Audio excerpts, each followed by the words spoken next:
పరిశుద్ధాత్మ వలన పునరుత్థానం. తెలుసా మీకు ఆ సంగతి? మొదటి పునరుత్థానం. పునరుత్థానం అంటే ఏంటో తెలుసు కదా మీకు? మళ్ళీ బ్రతకటం. యేసుక్రీస్తు రెండవసారి భూమి మీదకి వచ్చినప్పుడు పునరుద్ధానం ఉందని అందరు నమ్ముతారు, బ్రతుకుతామని నమ్ముతారు. యేసుక్రీస్తు ఎలాగైతే లేచాడో మృతుల్లో నుంచి, ఆయన రెండవ రాకడలో మనల్ని లేపుతాడని చాలా మంది నమ్ముతారు. కొంతమందికి అది కూడా తెలియదు అనుకోండి. అది రెండవ పునరుద్ధానం. కానీ ఈ ప్రపంచంలో మనం ఆల్రెడీ పాపముల చేత, అపరాధముల చేత చచ్చినప్పుడు మనల్ని బ్రతికించడానికి జరిగేదే మొదటి పునరుద్ధానం. ఆ మొదటి పునరుద్ధానం ఎవరి వల్ల జరుగుతుందో తెలుసా? పరిశుద్ధాత్మ.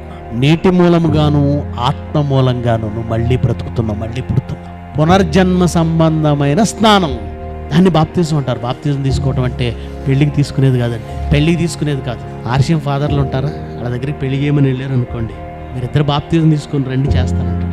బాప్తిజం అంటే నువ్వు మళ్ళీ బ్రతకడానికి తీసుకునేది. పునర్జన్మ, మళ్ళీ పుట్టాలి, మొదటి పునరుద్ధానం, మృతుల్లో నుంచి లేస్తున్నావు. ఇది అర్థం చేసుకోవాలి. పాత జీవితాన్ని సమాధి చేసేసి పరిశుద్ధాత్మను అనుగ్రహించాడు. ఆ ఆత్మ ఉండడం వల్ల ఏం జరుగుతుందో తెలుసా? నూతన స్వభావం. ఆయన మనలో ఉండి మనల్ని మారుస్తాడండి. మనం పరలోకానికి వెళ్ళడానికి అర్హులుగా మార్చేది పరిశుద్ధాత్మ. ఈ ప్రపంచంలో ఎవ్వడూ మార్చలేడు. పరిశుద్ధాత్మ సహాయం వల్ల మనం మారుతాం.